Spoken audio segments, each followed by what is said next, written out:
Alors, on est tous d'accord que les maladies métaboliques, on est en face d'une épidémie mondiale. Actuellement, il y a un tiers de la population mondiale qui présente un surpoids ou une obésité. Et vous voyez que cette situation n'arrête pas de s'aggraver, la prévalence augmente. Comme l'obésité, et en France, on est à 47%, donc à peu près la moitié de la population adulte présente un surpoids ou une obésité. Comme l'obésité est un facteur de risque de diabète de type 2, on a le même problème pour le diabète de type 2 qui est également en progression. Et actuellement, il y a un adulte sur 11 qui souffre de diabète de type 2. Alors, si les comportements clés incriminés pour expliquer ces épidémies de maladies métaboliques sont une diminution de l'activité physique et une augmentation de la prise alimentaire, moi, je vais vous proposer aujourd'hui le sommeil et plus particulièrement le manque de sommeil comme un autre facteur de risque environnemental et comportemental qui pourrait également contribuer à ces épidémies galopantes de maladies métaboliques. Alors, on va enfoncer le clou. Donc, aujourd'hui, moi, je vais vraiment vous parler des effets du sommeil sur la santé métabolique. Mais effectivement, le sommeil a de nombreux bénéfices, notamment au niveau de la régénération tissulaire. Il favorise un système immunitaire performant. Il favorise le nettoyage du cerveau et donc la prévention de maladies neurodégénératives comme la maladie d'Alzheimer. Il favorise de bonnes performances cognitives, mémoire, attention, etc. Et enfin, il permet de réguler humeur, stress, anxiété et dépression. Donc, je pense que c'est très important de savoir que le sommeil n'est pas uniquement impliqué dans le métabolisme, mais dans vraiment de nombreuses fonctions dans notre santé physique et mentale. Alors, un bon sommeil, c'est quoi? Eh ben, c'est tout d'abord une durée de sommeil suffisante. En général, c'est la première chose à laquelle on pense. Mais c'est également un sommeil de bonne qualité. Laurent vous a parlé que le sommeil n'est pas un état stable, mais il est caractérisé par différentes phases de sommeil et notamment par du sommeil profond, qui est très important. Il faut aussi que le sommeil soit stable. Il ne faut pas qu'il soit trop interrompu par des éveils, etc. Mais le sommeil, un bon sommeil, c'est aussi un sommeil qui survient à un moment approprié. Comme vous expliquez, Laurent, il y a les effets homéostatiques et circadiens. Et donc, les travailleurs de nuit qui doivent dormir la nuit, ils auront forcément un sommeil qui ne sera pas de bonne qualité. Et une jeune fille parlait tout à l'heure des typologies du matin ou du soir qui effectivement existent et dans l'idéal devraient être respectées pour favoriser un bon sommeil. Et enfin, comme vous l'avez entendu aussi avant, un sommeil régulier en durée et heure de survenue. Évidemment, pas de pathologie du sommeil. Malheureusement, les pathologies du sommeil sont en progression, notamment l'insomnie dans nos sociétés modernes. En France, on a 10% de personnes qui souffrent d'insomnie. Il y a également les apnées du sommeil dont la prévalence est relativement élevée. Et en plus, l'obésité est un facteur de risque important de ce syndrome d'apnée du sommeil qui est en fait tout simplement, durant le sommeil, les voies aériennes se ferment un petit peu en raison de relâchement musculaire. Et en fait, pour reprendre la respiration, les gens ils n'ont qu'une possibilité, c'est de se réveiller pour reprendre la respiration. Donc à chaque fois qu'il y a une pause respiratoire, ils doivent se réveiller. Donc vous imaginez bien la fragmentation du sommeil et les problèmes associés. Ce que je vous ai précisé justement pour des personnes qui seraient éventuellement en situation d'obésité, ce qu'il faut savoir, c'est que la prévalence de l'apnée du sommeil est très dépendante du degré d'obésité. Vous avez ici cette prévalence, donc le pourcentage chez des hommes et des femmes pour différentes catégories d'âge et pour différents degrés d'obésité.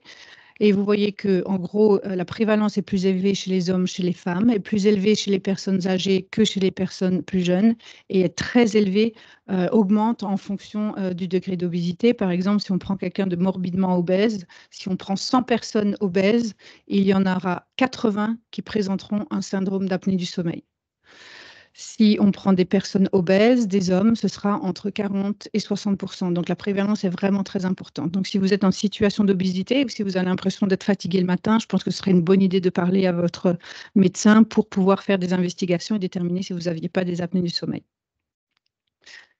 Donc un bon sommeil, beaucoup de variables pour le caractériser. On n'a pas le temps de tous les traiter aujourd'hui. Moi, ce que je veux vous parler aujourd'hui, c'est d'un sommeil de durée suffisante. Malheureusement, le sommeil est peu valorisé dans nos sociétés modernes. Vous voyez ici qu'on nous enjoint à vivre, rire, aimer et dormir plus tard, à travailler dur et dormir plus tard dans sa Rolls-Royce. Et même aux enfants, on leur dit de jouer maintenant et de dormir plus tard. Et du coup, malheureusement, il y a une réelle épidémie de manque de sommeil dans nos sociétés modernes.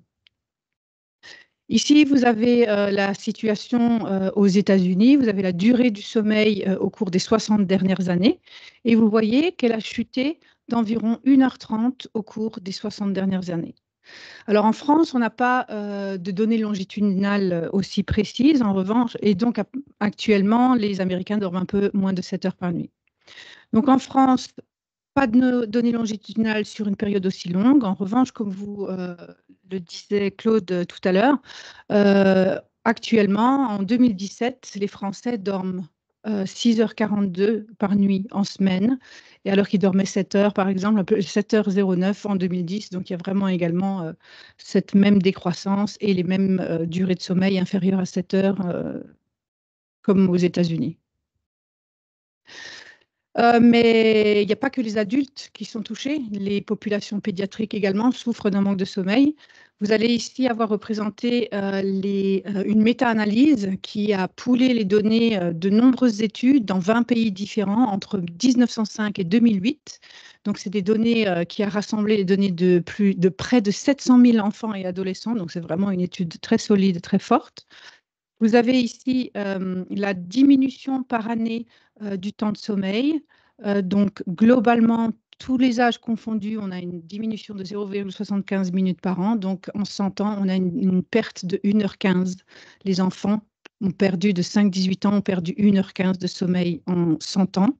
Et ici, vous voyez, quand on regarde par les différentes catégories d'âge, c'est les adolescents qui sont vraiment, vraiment en grande dette de sommeil, qui ont perdu le plus de sommeil. Donc ça, c'est dans les 20 pays. Si on regarde ce qui se passe en Europe, c'est 2 heures de sommeil qui ont été perdues par cette tranche d'âge. Alors, vous vous posez certainement la question, mais OK, je devrais dormir combien d'heures? Vous avez ici les recommandations par des spécialistes du sommeil en fonction des différentes catégories d'âge. En bleu foncé, c'est les durées de sommeil recommandées par les experts. En bleu clair, c'est les durées de sommeil qui pourraient être appropriées. En effet, on est tous un peu différents. Il y a des gens qui ont besoin d'un peu plus et d'un peu moins.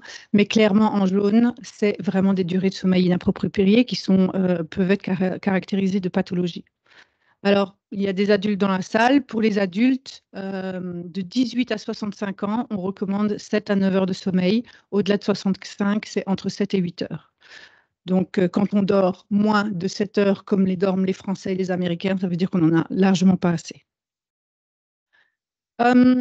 Pour déterminer les effets du sommeil sur le métabolisme et les maladies métaboliques, il y a différents types d'études auxquelles on peut faire appel. Je vais vous parler, en gros, il y a les études épidémiologiques qui regardent dans une grande population différents facteurs.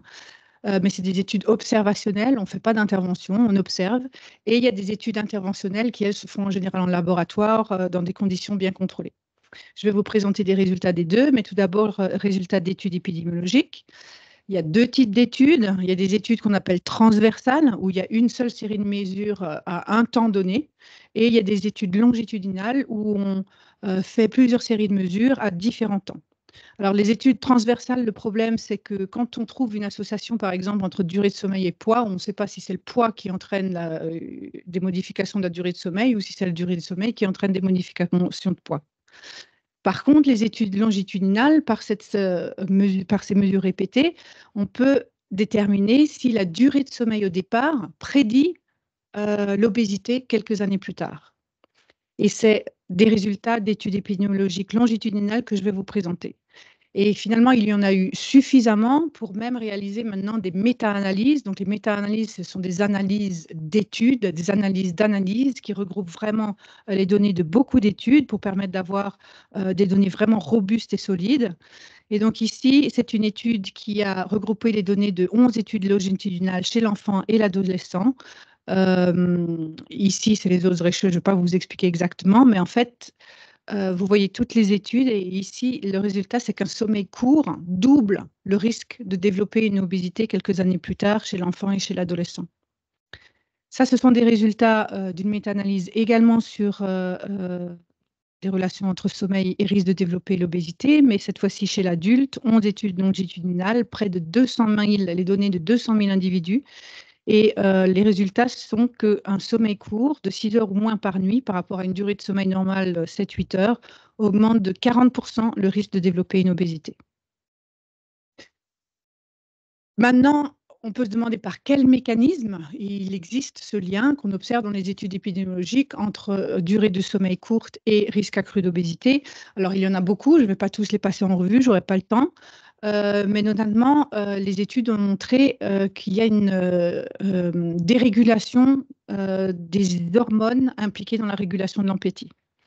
Je vais vous présenter essentiellement les résultats pour deux hormones, la leptine et la gréline, qui sont, comme c'est représenté un peu ici, considérées comme le yin et le yang de la régulation neuroendocrinienne de l'appétit.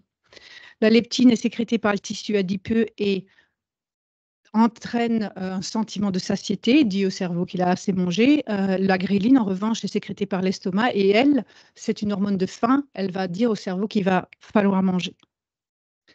Alors, ce que vous avez ici, c'est les résultats, c'est des profils hormonaux qui ont été mesurés à intervalles rapprochés chez des hommes jeunes en bonne santé dans deux conditions expérimentales, donc qui ont été conduites en laboratoire dans des conditions bien contrôlées.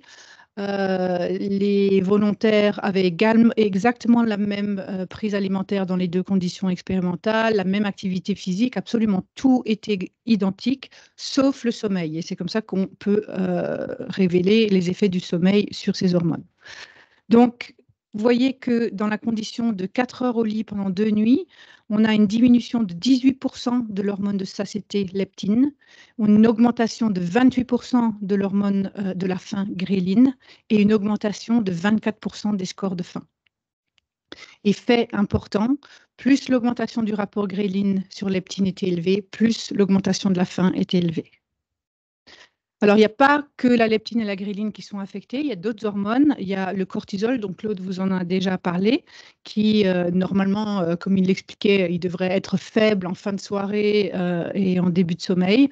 En condition de restriction de sommeil, il est élevé et il pourrait favoriser une prise alimentaire en soirée.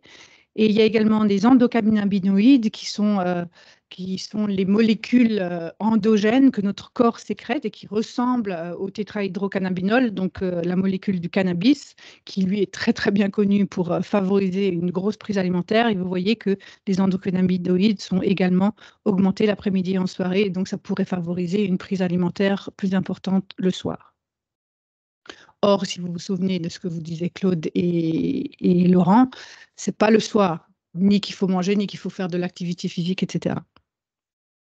Dans cette étude, on avait également administré des questionnaires de faim et d'appétit aux volontaires, et vous avez ici les différentes catégories d'aliments qui étaient inclus dans ce questionnaire d'appétit. Et si globalement l'appétit était augmenté par 23%, il était en fait essentiellement pour des aliments riches en graisse et en sucre qu'on qualifie habituellement de malbouffe.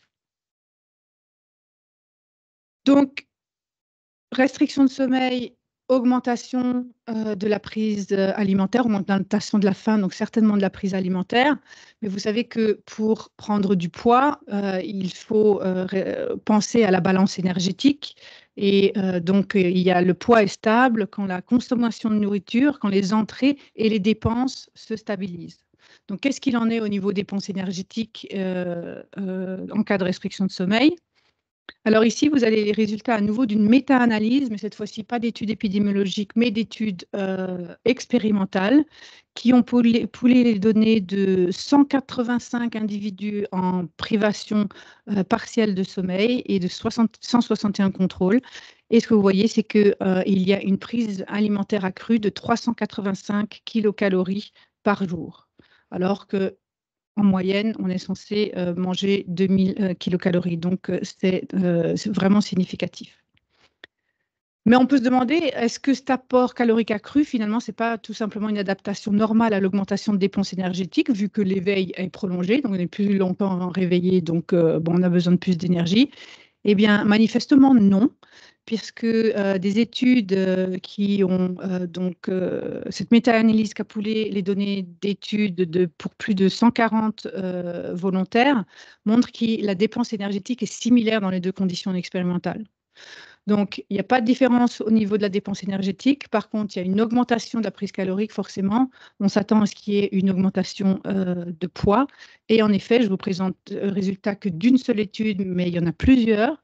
C'est une étude qui est bien convaincante puisqu'il y a eu deux populations étudiées, des sujets contrôle où la durée du sommeil était habituelle, 8 heures à peu près, et des sujets en restriction de sommeil où ils avaient la possibilité de dormir que 4 heures durant 5 nuits. Et vous voyez, il y a près de 200 sujets. Et en fait, au bout de 5 nuits de 4 heures, les volontaires en restriction de sommeil avaient grossi d'1 kilo.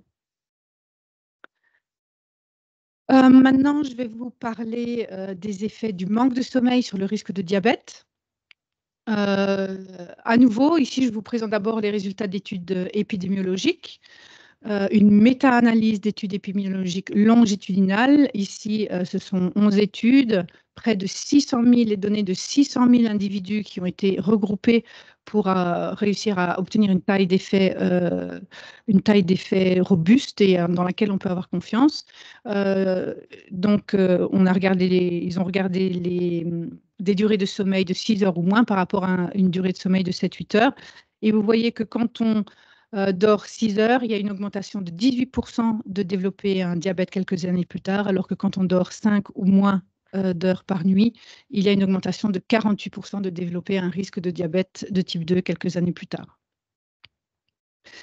Alors là, je voulais également faire le point là-dessus, mettre la lumière sur ce point précis. En fait, quand vous allez voir un médecin et pour le monde médical, scientifique, etc., il est bien connu qu'il y a des facteurs de risque de diabète de type 2. Il y en a 3 qui sont pris en compte de façon très sérieuse.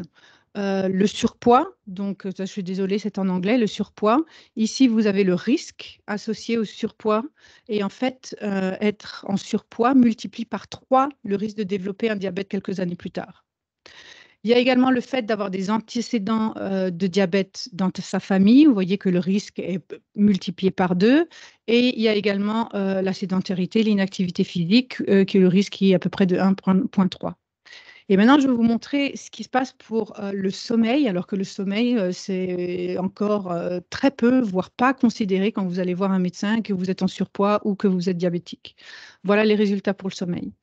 Vous avez ici la présence d'apnée du sommeil, également triple le risque de développer un diabète quelques années plus tard. Mais il y a également des indices de qualité du sommeil. On retrouve là notre sommeil de 6 heures, où il y a 12% d'augmentation du risque, notre sommeil de 5 heures, où il y a une augmentation de 48% du risque. Mais vous voyez aussi que quand le sommeil est irrégulier, et voilà, notre shift work, quand le sommeil est irrégulier, le risque est très fort aussi. Et quand il y a des indices de détérioration de qualité du sommeil également. Donc, vous voyez que le sommeil est très important et malheureusement très peu pris en considération dans la médecine générale et endocrinologique pour la prise en charge des diabétiques de type 2. Alors, par quel mécanisme est-ce que un manque de sommeil peut favoriser le développement d'un diabète de type 2. Alors, ce qu'il faut savoir, c'est que quand vous mangez du sucre ou des glucides, des pâtes, du riz, du pain, votre organisme va couper ces nutriments pour en recevoir du glucose. Le glucose va passer dans le sang et il va être distribué comme ça à tous les organes. Et pour pouvoir être utilisé par les cellules, en fait, il faut une hormone qui s'appelle l'insuline, qui va permettre justement de prendre le glucose et de le rentrer dans la cellule pour que le glucose soit utilisé. Donc, ce qu'on appelle l'efficacité de l'insuline ou sensibilité à l'insuline, c'est-à-dire la capacité de l'insuline à faire rentrer le glucose, est donc un facteur déterminant et qui permet de réguler les taux de glucose. Et quand cette sensibilité à l'insuline est diminuée, il y a un risque accru de diabète. Alors, vous avez ici des résultats qui ont été obtenus dans différentes études menées en laboratoire. bien contrôlée. Donc, vous avez la sensibilité à l'insuline en conditions bien reposées en bleu et dans des conditions de restriction de sommeil, donc dans 5 études indépendantes qui ont utilisé exactement la même méthodologie pour caractériser la sensibilité à l'insuline. Et vous voyez que la sensibilité à l'insuline est diminuée dans toutes ces études, que les volontaires qu'il y ait eu des femmes, des hommes, des femmes, des sujets en surpoids, pas en surpoids, et de différents âges. Donc, pour essayer de résumer un petit peu tout ça, un manque de sommeil est associé à une diminution de la sensibilité à l'insuline, qu'on appelle également insulinorésistance. Cette insulinorésistance est un facteur de risque reconnu de diabète, mais également un facteur de risque d'obésité. L'obésité est un facteur de risque de diabète. Le manque de sommeil, par ailleurs, entraîne une dérégulation de la régulation neuroendocrinienne de l'appétit. On a une diminution de la leptine anorexigène, une augmentation de la ghréline orexigène, une augmentation des cortisols, des endocannabinoïdes qui sont associés à une augmentation de faim et d'appétit, du coup à une augmentation de prise alimentaire et une augmentation de poids, qui va donc entraîner une obésité. Enfin, l'obésité est également un facteur de risque d'insulinorésistance et vous voyez qu'il y a vraiment un cercle vicieux, délétère qui se met en place en cas de manque de sommeil. Alors, en conclusion, un sommeil court, 6 heures ou moins par nuit, est un facteur de risque de maladie métabolique. Ces figures ne prouvent rien du tout, hein, mais en même temps, c'est quand même intriguant de remarquer ici, par exemple aux États-Unis, que la prévalence, là où la prévalence de l'obésité et du diabète est la plus importante, c'est également là où la prévalence de sommeil court et de mauvaise qualité est également la plus importante. Maintenant, on peut se poser la question, est-ce que, en adoptant des stratégies comportementales qui visent à optimiser le sommeil, est-ce que ça pourrait avoir des effets bénéfiques dans la santé métabolique? Alors, je vous présente ici les résultats d'une étude qui a étudié 80 hommes et femmes en surpoids de 21 à 40 ans. Ces gens dormaient habituellement moins de 6h30 par nuit. Il y a eu 2 groupes de constitués, un groupe de 40 personnes qui est constitué le groupe contrôle, un groupe de 40 personnes à qui on a demandé, après une période de 15 jours, d'augmenter leur temps de sommeil. Et donc, ce que vous avez ici, c'est pour les 28 nuits de cette expérimentation, les durées de sommeil, donc dans la période de baseline, de référence, et dans la période, les 15 prochains jours. Et forcément, le groupe contrôle, on leur a dit de rien changer, ben, il ne se passe rien, il n'y a rien qui change, pardon, excusez-moi. Les volontaires dorment en moyenne 6 heures par nuit. Par contre, dans le groupe d'extension de sommeil, effectivement, ils dormaient aussi en moyenne 6 heures par nuit les 15 premiers jours, mais par contre, ils ont été capables d'augmenter de leur temps de sommeil d'environ 1h10 par nuit pendant 15 jours. Qu'est-ce qui se passe au niveau de la prise alimentaire? Tout d'abord, les résultats pour le groupe contrôle. Ici, les scientifiques, ils ont classé en fait les différences de durée de sommeil entre la deuxième période de 15 jours et la première période de 15 jours. Ici, vous voyez, il n'y a eu pas de consignes données aux volontaires, donc certains ont diminué leur temps de sommeil, d'autres l'ont augmenté. Et quand on regarde ici la différence de prise alimentaire entre les 2 sessions de 15 jours, vous voyez qu'il y a des gens qui augmentent leur prise alimentaire, il y a des gens qui la diminuent. Maintenant, si on regarde ce qui se passe pour le groupe qui a eu une extension de sommeil la deuxième semaine, là, à nouveau, les scientifiques ont classé en fonction de l'augmentation du temps de sommeil la deuxième semaine. Et ce que vous pouvez voir, c'est qu'il y a beaucoup plus, pardon, excusez-moi, il y a beaucoup plus de réduction, de diminution de la prise alimentaire qu'ici.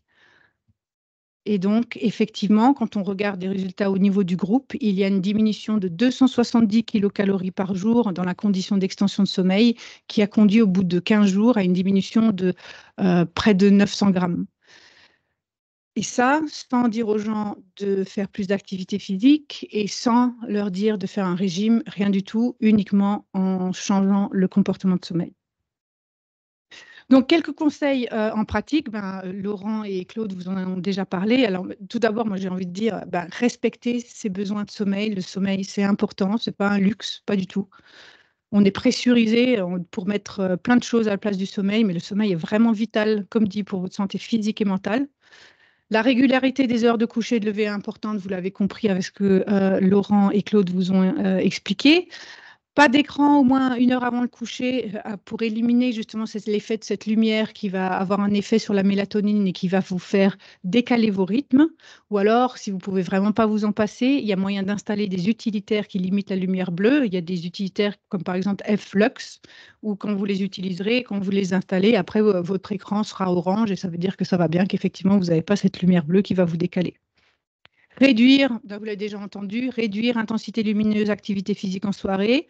En revanche, si vous pouviez sortir au petit matin et faire une activité physique au soleil, à la lumière du jour, c'est magnifique. Et enfin, dormir dans le noir, dans une chambre tempérée, plus ou moins 18 degrés et insonorisée. Alors, où est-ce que vous pouvez aller glaner des informations sérieuses sur différents sites, notamment ceux-là. L'Institut national du sommeil et de la vigilance qui a programmé ces journées et fait les enquêtes, là. Le réseau Morphée, qui est un réseau de santé consacré à la prise en charge des troubles chroniques du sommeil, et une appli SFRMS, donc de la Société française de recherche et de médecine du sommeil, où il y a beaucoup d'informations sur les pathologies du sommeil, les questionnaires et des choses comme ça. Alors, pour les enfants et les adolescents, il existe des programmes d'éducation au sommeil qui ont été développés par des expertes du sommeil.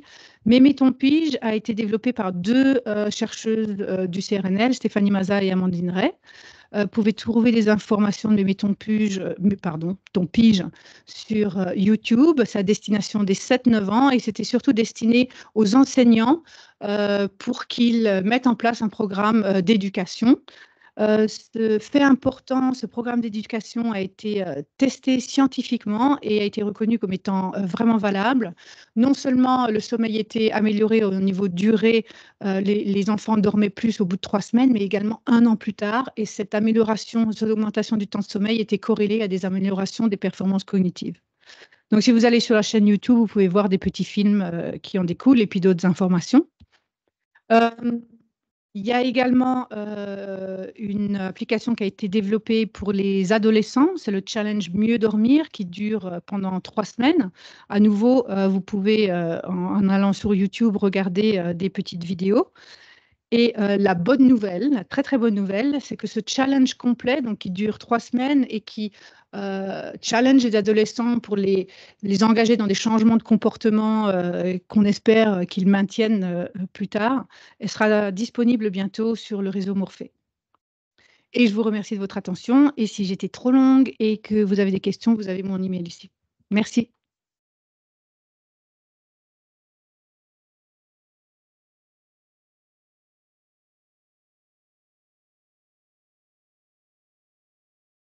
Oui, il y a des... Répétez la question, Karine.